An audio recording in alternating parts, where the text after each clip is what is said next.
Hi, in this video I will show you how you can use a camera like the Kodak ZI-8 to help create a video for your small business. Firstly, I'll explain some of the camera settings you might find on a camera like the Kodak ZI-8 and show some examples of them in use. I will also explain how you can set up a microphone and show some examples of microphones in use. Finally, I will demonstrate how you can set up a tripod and show you some of the basic camera techniques that will help make your video look professional.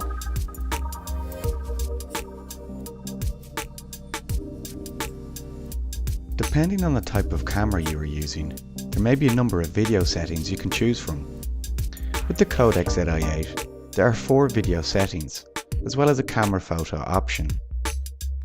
Firstly, we have the 1080p option.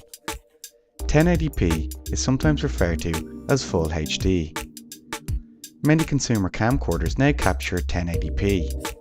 However, if you're editing 1080p video files on lower spec PCs, you'll probably have great difficulty, as editing this format takes up a lot of processing power and your file will most likely appear choppy, and will even have difficulty playing in media playing devices like Windows Media Player and VLC Player. Next we have 720 by 60 frames per second. Again, this is in high definition and the video will play at 60 frames per second.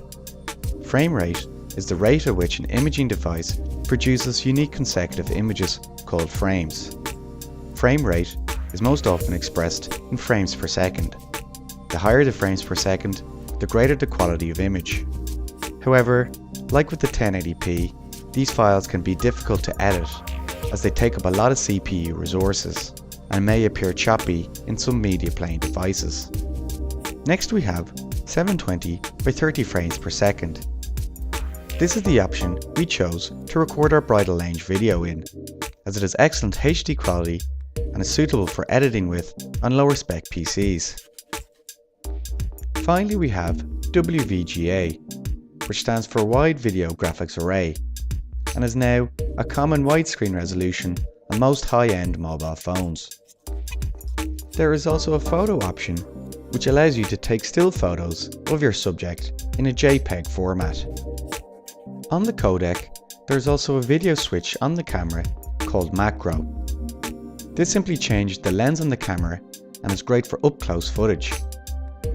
As you can see, it really captures the object and can be very useful for highlighting small and minute details. Microphones can vary greatly in price and quality. A top-end microphone can cost anywhere between hundreds and thousands of dollars, but are needed for the very best professional recordings. However, it is possible to get a good microphone, which is perfect for our use, for anywhere between $10 and $30. Here I will demonstrate 2 examples of microphones, one inexpensive and one expensive. Currently, I'm using a Sony lavalier mic, which costs around $12 and clips to your tie, collar or pocket. According to the specs on the Sony website, this lavalier mic can be used for approximately 100 hours continuously with a Sony CR2025 lithium battery. The design of the mic is optimized for recording business meetings and lectures and is perfect for an interview-style small business video. However, one of the downsides to the Sony mic is that the mic cord is quite short in length, which means you have to have a camera quite close. However, you can purchase an audio 3.5mm to socket cable, simply a lead for extending a 3.5mm plug, which will add length to your cord so you can adjust the distance of your camera.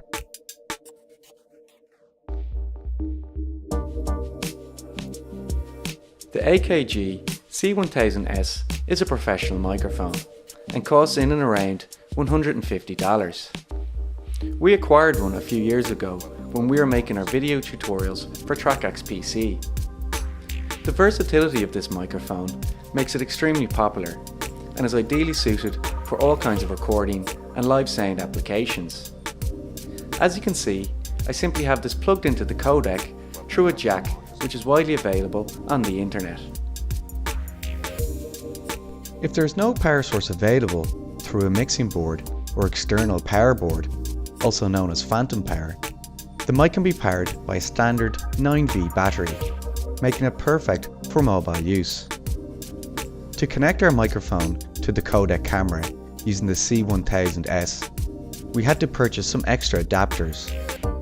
Firstly, I used an XL or female plug to a 6.35mm jack adapter, followed by a 6.35 socket to 3.5mm jack audio stereo adapter to connect to the codec.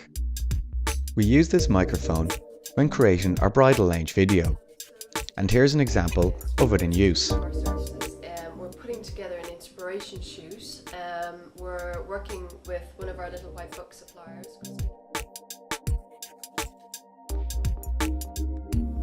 If you're creating a video for your small business, it is essential that you invest in a tripod. Tripods assure you of a steady and clean looking video. Nothing screams amateur in video production more than a shaky moving image. You can easily purchase a tripod for under $20 online. A tripod improves stabilization and allows you to pan smoothly. Tripods have expandable legs and necks for varied height. Make sure your tripod legs are straight before you start. Here's a little tip: undo the lower legs first and then the middle legs.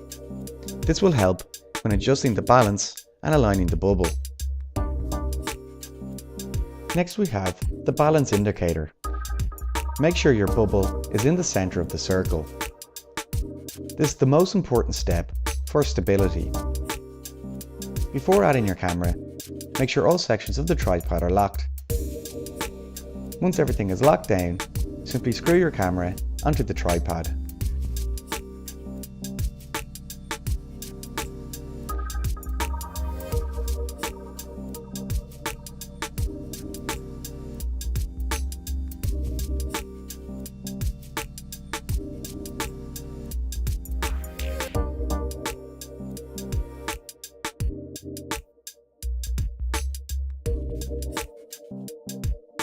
Nose room, also known as lead room, is the area or space in front of a moving or stationary subject.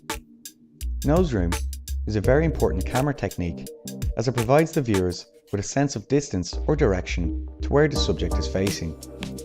For example, a moving subject is often shot with nose room to signify that it is moving in a certain direction. If the subject is stationary, the nose room shows the viewers what direction the subject is facing or talking. For example, we place Aoife at the side of the frame with most of the space in front of her. There is no exact measurement for the distance required between the subject and the camera frame. However, we would suggest that the space in front of the subject be roughly 2/3 of the entire space.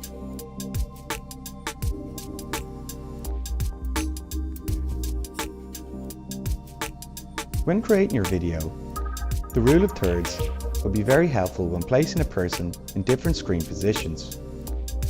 By using the rule of thirds, you will make the shot more interesting by either placing your subject in the first or last third of the screen. When using the rule of thirds, think of the video screen as an invisible grid. This grid simply splits the screen into 3 sections, side by side and top to bottom. Simply place your subject in and around where the lines dissect each other. Just to note, using the rule of thirds will also help you overcome any issues you may have with regards to headroom. That is, adding too much headroom or cutting off the head altogether.